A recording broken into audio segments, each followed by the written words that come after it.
Bien-aimés frères et sœurs, vous connaîtrez la vérité et la vérité vous affranchira. Ça, c'est pas moi qui le dis, c'est la Bible qui le dit. Mais moi, je vous dis mieux.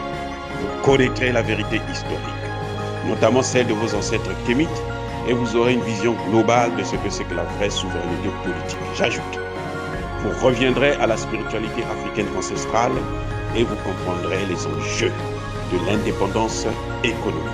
Et pour terminer, vous accepterez votre identité culturelle kémite et vous obtiendrez deux choses. La première, c'est la paix. La seconde, c'est le développement, à une condition. L'unité de toute l'Afrique noire, l'unité de tous les Noirs du monde entier. Hotep à tous, bienvenue sur la chaîne des panafricanistes par essence, par conviction et par excellence. Celle des citoyens kémites par nécessité et obligation de combat. Nous sommes une chaîne qui n'est guidée que par nos ancêtres et rien que par les ancêtres qui appartiennent à l'égrégore du monde noir. Par conséquent, nous ne croyons en aucun Dieu venu de l'étranger. Toutefois, cette vidéo n'est aucunement destinée à inciter à la haine ou à la violence, car nous menons un combat qui est d'abord et avant tout spirituel, intellectuel et démocratique. Ensuite, il est politique, géopolitique et géostratégique, contre l'impérialisme, le colonialisme, le néocolonialisme et l'endocolonat, qui sont tous qualifiés de crimes contre l'humanité. Nous menons ce combat sur la base du principe fondamental que nous avons hérité de nos ancêtres kémites, qui est celui de la Mahat, c'est-à-dire solidarité, vérité et justice. Vous êtes donc en droit de connaître la vérité et nous avons l'obligation de vous dire la vérité, rien que la vérité, afin que justice soit rendue au continent africain. Et ça, c'est notre modeste contribution dans cette noble lutte en faveur de la souveraineté, la dignité, la solidarité et l'unité africaine.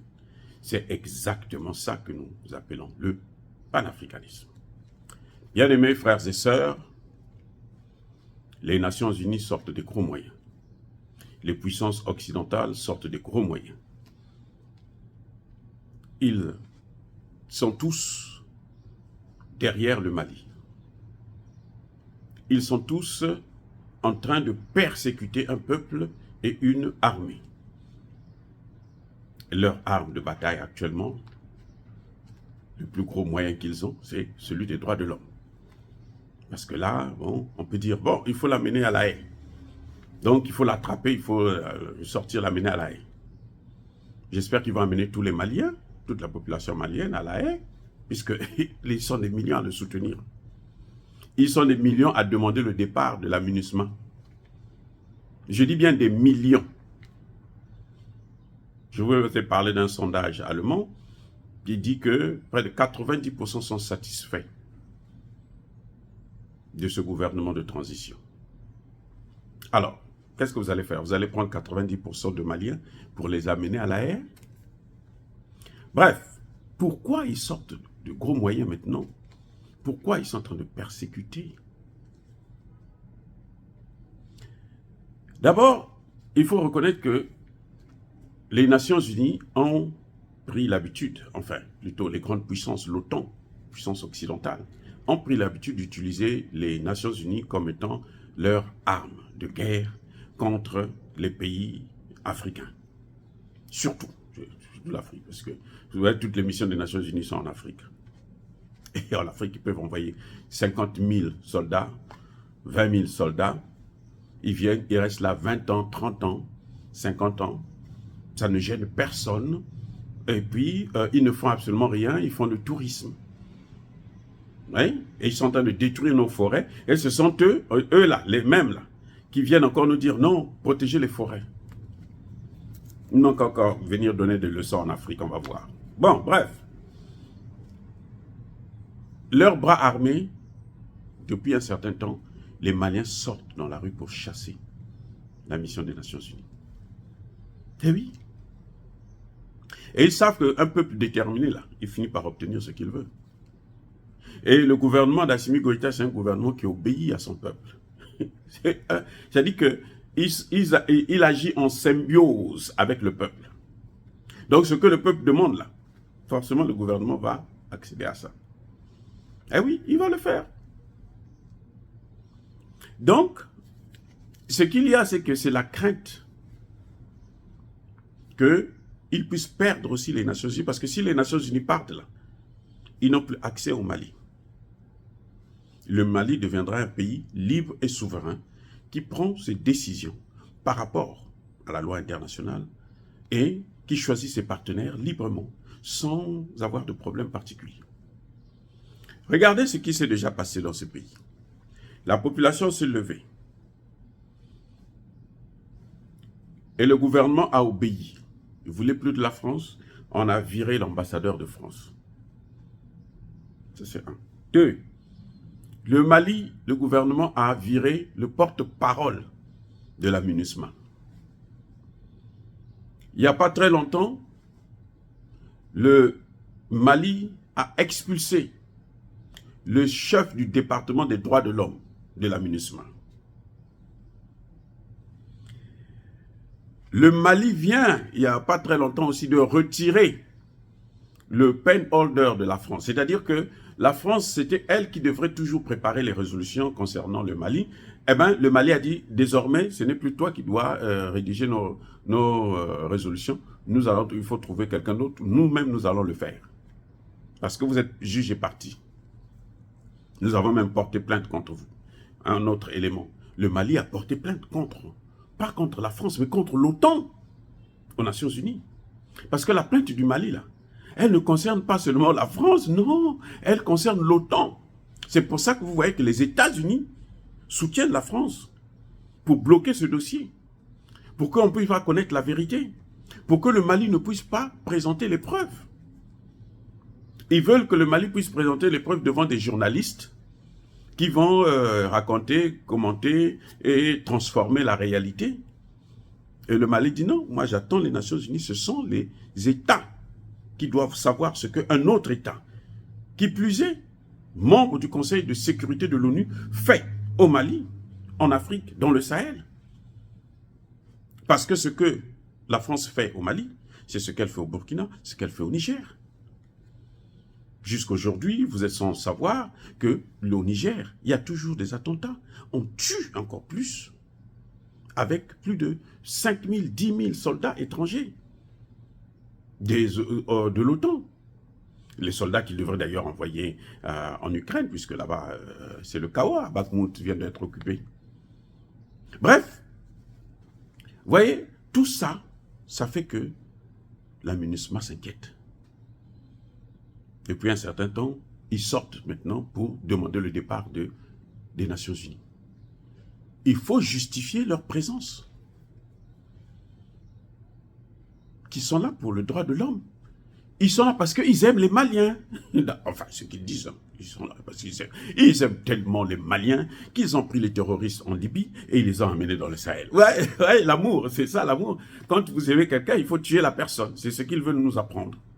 Ils ont tellement les Maliens qu'ils sont prêts à les égorger tous. Et ça ne les inquiète pas. Et voilà ce qui est en train de se passer.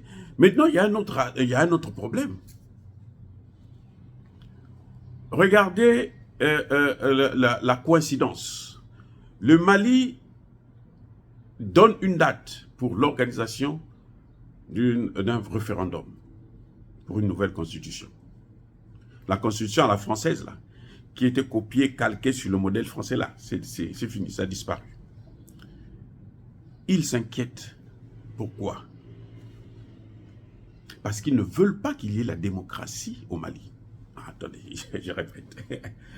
Les mêmes gens qui parlent, qui demandent la démocratie au Mali, là, ils ne veulent pas qu'il y ait la démocratie au Mali. Oui. Parce que s'il y a la démocratie au Mali, les Maliens sont tellement émancipés aujourd'hui que les Maliens ne feront plus confiance à un petit voyou qui va venir là-bas pour faire n'importe quoi, pour livrer le pays aux Occidentaux. C'est pas sûr, pas si sûr. Tous les membres de l'opposition, là, surtout ceux qui sont à l'étranger, là, aucun d'eux ne pourra être élu régulièrement au Mali. Je répète. Tous les membres de l'opposition, les Boubou Siché, toute la clique là, aucun d'eux ne peut être régulièrement élu au Mali. Surtout s'il n'y a pas la présence de la MINUSMA. Parce que la MINUSMA, ils sont capables de tout On a vu ce qu'ils ont fait en Côte d'Ivoire. Ah oui.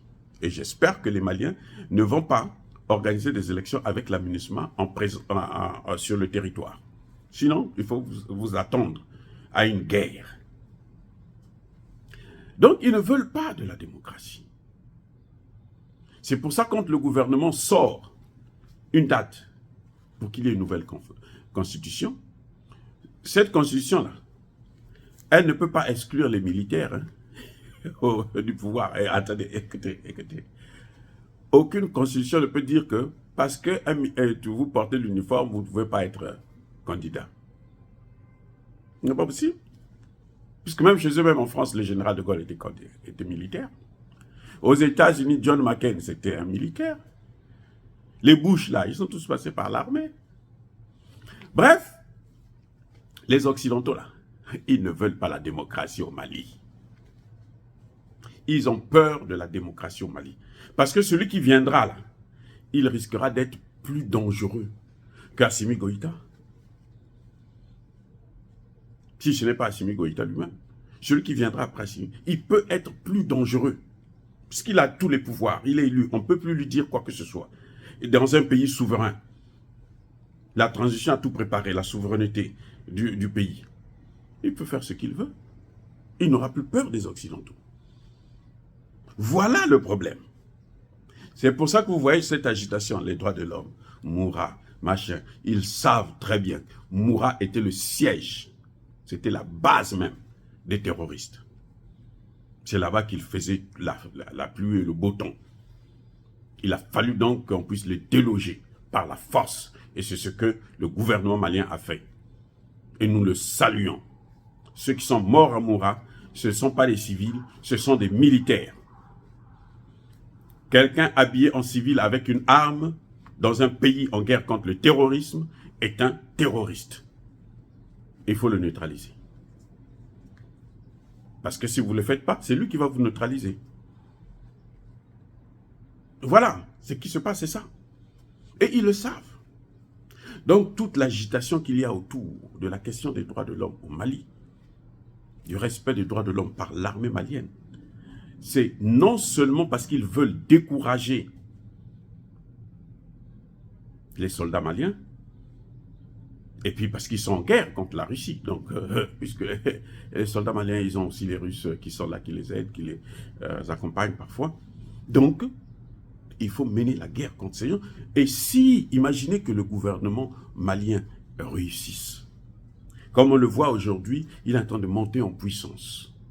De plus en plus, ils sont en train de reprendre le contrôle de l'ensemble du territoire. S'il réussit. Mais est-ce qu'on aura encore besoin de ces gens-là au Niger, au Gabon, au Sénégal, en Côte d'Ivoire? On n'aura plus besoin d'eux. C'est pour ça qu'il faut tout faire pour empêcher à ce que ce gouvernement ne puisse pas réussir, à ce que ce gouvernement ne puisse pas accéder, installer la vraie démocratie. Je vous ai toujours dit, et beaucoup de gens m'ont critiqué, m'ont même insulté pour ça, quand je dis que l'Afrique ne peut pas avoir la démocratie avec ses ingérences occidentales. Non, il n'y a pas de démocratie, puisque ce sont eux. Vous avez vu au Congo démocratique, ce sont eux qui ont placé Tshisekedi. Et pourtant, il y a eu élection régulière et tout le monde était là, était content. Mais ce n'est pas la démocratie. Ce n'est pas la démocratie. C'est un compromis à l'africaine. Ce n'est pas la démocratie. Ce sont eux qui ont donné le nom compromis à l'africaine. Ce n'est pas la démocratie du tout. Et ils ne veulent pas qu'il y ait la démocratie au Mali. Parce que s'il y a la démocratie au Mali, ils n'auront plus accès aux matières premières gratuitement. Ils ne pourront plus gouverner, violer notre souveraineté n'importe comment. Ça va être plus difficile. Et puis ça fera tache d'huile. Pour eux, la démocratie, c'est au Gabon, c'est au Congo, c'est au Cameroun. Ça, c'est la démocratie. Parce qu'il y a un gouvernement qui est là depuis des années, qui travaille au Togo et autres. Oui. Mais lorsque c'est un gouvernement qui dit que non, stop avec ce que vous êtes en train de faire, ça, ce n'est plus la démocratie. Donc, il y a deux choses qui embêtent les Occidentaux. C'est le départ des Nations Unies, du Mali, et l'organisation des élections. Il ne faut pas qu'il y ait organisation des élections. Comme ça, ils peuvent toujours dire qu'il y a un problème au Mali. Ils ne veulent pas. Ils ne veulent pas. Parce que quand il y aura, la Constitution va être adoptée là, dans cette Constitution-là, on ne vous dit pas que Assimi Goïta ne peut pas être candidat. Non. Tous les Maliens ont le droit. Tous les Maliens, c'est leur droit. Tout Malien a le droit d'être candidat. Et donc, ça va exclure pour longtemps les opposants. Et que même ces opposants-là, quand ils vont revenir au pays, ils seront obligés de s'adapter à la nouvelle conjoncture. C'est de la population qui ne veut plus entendre parler de la domination occidentale, du pillage des matières premières, et puis qui doit sérieusement lutter contre le terrorisme. Voilà les objectifs que les Occidentaux ont. Bien entendu, je n'oublie pas qu'ils veulent décourager, démoraliser les militaires maliens qui sont en train de faire un travail formidable. Dire cela, c'est inciter à la haine ou à la violence. Non. Encore une fois, bien-aimés frères et sœurs, je persiste et je signe. Soyez bénis, abondamment bénis par le Dieu des Kémites. Mais que tous ceux qui persécutent le continent africain le pillent et le déstabilisent, qu'ils soient noirs, blancs, chinois, arabes, qui qu'ils soient maudits, punis, foudroyés, neutralisés, effacés, écrasés par ce Dieu des Kémites et par nos ancêtres angélisés. Vive l'Afrique éternelle, j'ai dit et j'assume.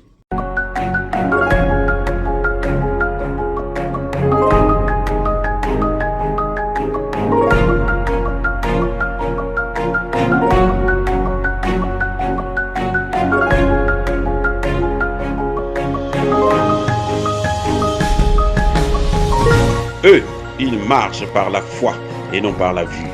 Mais moi, je vous conseille vivement de marcher par la connaissance scientifique et historique, notamment celle de nos ancêtres kémites, par les 5 sens et par l'intelligence. Abou Abia.